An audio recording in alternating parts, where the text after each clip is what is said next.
Halo semuanya, kembali lagi bersama saya Aman. Pada kesempatan kali ini kita akan belajar yang namanya Procure to Pay, teman-teman, atau biasa disebut juga dengan P2P pada Odoo 16 di server laptop kita masing-masing. Nah, mungkin teman-teman bingung apa sih itu Procure to Pay. Jadi, Procure to Pay itu merupakan sebuah siklus yang ada di dalam sebuah bisnis, teman-teman, terkait pembelian sebuah barang mulai dari pemesanan hingga pembayaran, seperti itu. Mungkin agar lebih jelasnya kita akan bahas prosesnya dulu ya. Nah, proses dari P2P ini yang wajib itu setidaknya ada 5. Nah, jadi misalnya teman-teman ingin membeli sebuah barang, sebuah perusahaan ingin membeli barang, misalnya dari tim IT ingin membeli komputer, atau dari tim marketing mau beli flip over dan sebagainya. Nah, itu tuh mereka nggak membeli secara individu, teman-teman. Ada bagian dari perusahaan yang mengurus terkait tersebut. Nah, siklusnya dinamakan Procure to Pay. Pertama-tama dari pihak yang ingin membeli memberitahu ke bagian purchasing atau procurement. Nah, dari procurement dapat info bahwa si A pengen beli B. Nah, akhirnya dicarikanlah vendor yang menjual barang terkait tersebut. Nah, barang terkait tersebut tentu nggak cuma ada dari satu vendor, banyak sekali vendor yang menyediakan barang tersebut kan. Nah, gimana sih caranya kita milih vendor mana nih dari banyaknya vendor? Untuk itu dari pihak procurement mengeluarkan yang namanya RFQ atau Request for Quotation. Nah, di dalam RFQ ini ntar meminta kejelasan terkait harga produknya berapa, kualitasnya bagaimana, dan sebagainya. Nah, RFQ ini dikirim ke setiap vendor. Nah, dari banyak vendor itu ntar dilihat spesifikasi dan harganya, lalu dipilihlah satu vendor yang terpilih. Nah, apabila sudah terpilih satu vendor ini untuk memenuhi barang yang diminta, maka dari pihak purchasing dan procurement akan melakukan purchase order PO. Nah, dari PO ini sudah dong vendor akhirnya mengirimkan barangnya. Dari vendor mengirimkan barangnya ke perusahaan kita, tentu ada yang menerima. Namun orang yang terlibat dalam penerimaan barang ini bukan lagi dari pihak procurement, melainkan dari pihak warehousing atau gudang. Nah, di sini ntar akan dicek nih terkait apakah benar nih kuantitas yang dipesan sama yang datang, sama gak? Barang yang dipesan benar enggak? Kualitasnya bagaimana, seperti itu. Lalu dari warehousing, apabila sudah divalidasi oke, benar. Lalu tahap selanjutnya itu vendor bill. Di dalam vendor bill ini merupakan surat dokumen yang berisi tentang benar loh terjadinya pembelian, bener loh si A memesan ini dengan harga segini, tanggal pembelian segini, dengan tanggal pengiriman segini. Itu ntar ada di vendor bill. Nah, dari vendor bill tahap selanjutnya akan dilakukan pembayaran atau payment dari pihak financing dan accounting. Seperti itu dari proses P2P. Oke. Untuk lebih jelasnya kita bakal bikin skenario nih untuk biar teman-teman lebih paham terkait contohnya seperti apa sih gitu ya. Oke. Nah, di sini misalnya kamu adalah seorang senior marketing. Nah, setiap akhir bulan kamu itu mereview sama tim-tim kamu tentang apa sih yang sebaiknya dilakukan untuk meningkatkan kinerja perusahaan. Gimana sih selama ini kita ngelakuin apa aja, gimana sih keadaan pasar. Nah, intinya kamu ingin sharing knowledge di situ. Sharing knowledge.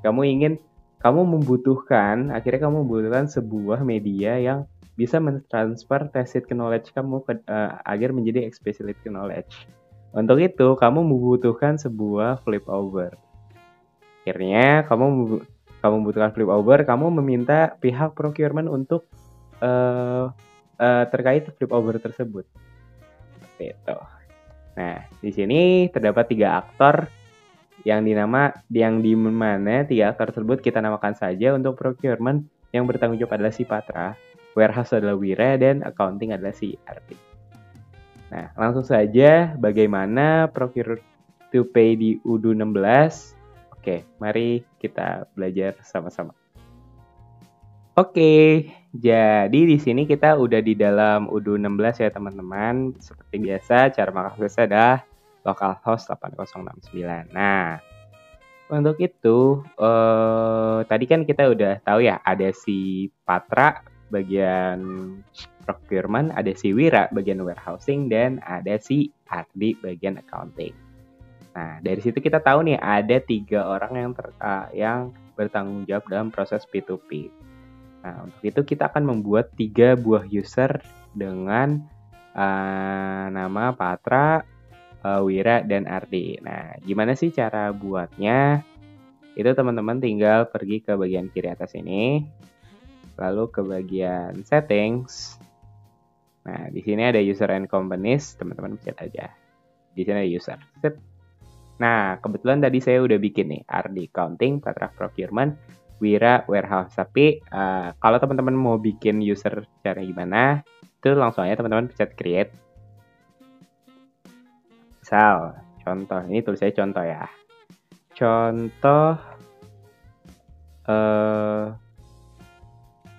Contoh procurement.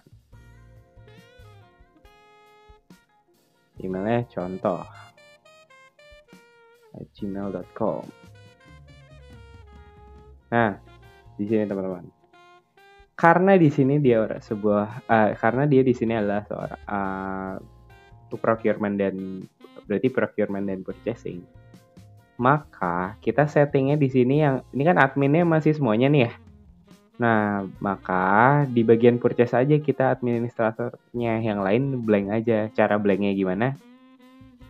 Diklik kayak gini, mungkin nggak kelihatan, kayak kelihatan tuh ada 2 doang, user sama administrator. Cuman di sini tuh bisa dipencet teman-teman.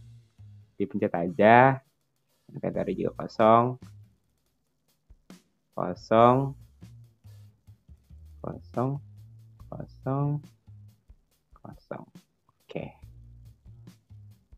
Oke.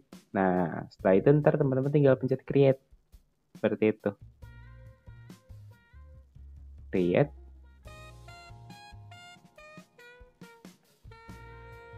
Nah, kan udah di create nih tadi. Coba lihatnya di mana? Lihatnya di user lagi. Udah ada ya di sini procurement. Nah, kalau udah di create, kita harus memberikan passwordnya agar kita bisa login teman-teman. Caranya adalah di action. Terus di sini ada change password. Nah, teman-teman bisa masukin di kolom kosong ini. Masukin password yang teman-teman pengen. Set. Ya, udah seperti itu. Nah, tadi saya udah bikin untuk Patra, Wira, dan juga si Ardi. Kita lihat, karena Patra procurement, maka dia hanya di bagian purchase yang administrator. Lalu Wira, misalnya Wira itu merupakan seorang warehousing, maka dia bagian administrasi di bagian inventory. Dan Ardi ini kan accounting ya, accounting berarti kan di bagian invoicing, seperti itu. Nah, kalau udah dibuat usernya, silakan login. Di sini kalau saya sudah ada di tab baru ya, dari Edge. Ini untuk Microsoft Edge ada si Patra. Kalau Wira itu ada di Google Chrome, dan si Ardi ada di Google Chrome Incognito. Nah, langsung saja kita simulasikan ya. Gimana sih P2P tadi yang terkait permintaan flip over oleh tim marketing. Oke, pertama-tama berarti dari Patra Procurement menerima permintaan barang ya dari tim marketing. Nah, dia pengen cari vendor nih yang menyediakan flip over. Untuk itu, di sini kita akan membeli purchase. Membeli, kita bikin vendornya misalnya dari si Azure Interior. Produk misalnya flip over. Jadi bisa beli aja di sini 10 ya. Contoh aja contoh. Oke. Nah kan sudah terbuat. Maka akhirnya di-send by email ke vendor terkait.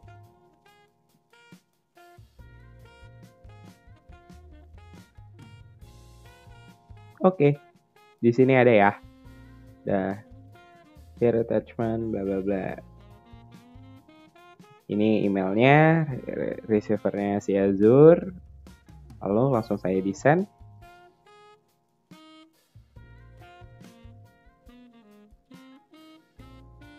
Nah, di sini ya terlihat ya. Now, RFQ send sudah terkirim. Lalu misalnya udah nih teman-teman mau beli dari vendor Azure nih, ya udah tinggal confirm aja order. Confirm order, akhirnya sudah dilakukan pembelian. Maksudnya udah purchase order, bukan pembeliannya udah. Jadi udah di order purchasing. Pembeliannya udah di order. Tuh, udah dimasuk dalam purchase order ya statusnya. Nah, berarti kan selanjutnya dikirim dari pihak vendor ke perusahaan kan. Nanti diterima oleh bagian warehousing, di mana warehousing adalah si Wira. Baik, kita lihat Wira. Wira ini berarti warehousing berarti ada di inventory. Kita lihat di sini. Nah, di sini itu ada tadi kan purchase ordernya 10 ya. Azure Interior. Nah, terlihat ya flip over ada demand-nya 10 tapi down-nya 0. Nah, berarti di sini masih tahap pengecekan nih si Wira nih. Dihitung bener gak nih 10 gitu kan. Nah, misalnya oke, udah 10, udah benar barangnya udah benar, ada 10 yang dibinta benar flip over, kualitasnya oke, berarti kita set quantities-nya. Nah, berarti done ya, 10 udah benar. Nah, setelah itu kita lakukan validasi. Udah dilakukan validasi. Nah, dari pihak purchasing-nya di sini kalau kita refresh, dia itu akan membuat bill-nya untuk ntar dibayar oleh si accounting atau si RD. Langsung aja kita create bill-nya. Udah dibuat bill-nya. Nah, kita ke bagian si RD sekarang. RD berarti kan invoicing. Invoicing, vendor bills. Yep. Nah, di sini itu tadi ada Azure Interior. Cuman yang belum terbayar itu ini. Nih ya. Kita lihat. Tuh, permintaan flip over sebanyak 10. Oke, langsung saja kita confirm pembayarannya. Oke, the bill refund is 0 to valid. Oh, berarti harus kita isi terkait bill date-nya. Saya sekarang tanggal berapa? Tanggal 1 Maret. 1 Maret. Ya. Sorry. 1 Maret. Oke, langsung di-confirm. Nah, udah di-confirm. Akhirnya dilakukanlah pembayaran dengan cara register payment. Mau pembayarannya melalui apa? Ya, melalui cash atau bank. Di sini misalnya kita milih bank ya. Nah, sebesar berapa? Karena ini kita pembayaran lunas, langsung aja sesuai dengan purchase order-nya berapa. Lalu tinggal create saja payment-nya. Oke, terlihat sudah terdapat tanda paid ya teman-teman. Jadi seperti itu teman-teman bagaimana proses procure to pay yang ada di Odoo 16. Semoga teman-teman terbantu dengan video ini dan menjadi manfaat untuk teman-teman semua. Saya mohon maaf apabila terdapat kesalahan dalam penyampaian saya dari awal. Kurang lebihnya mohon maaf. Wassalamualaikum warahmatullahi wabarakatuh.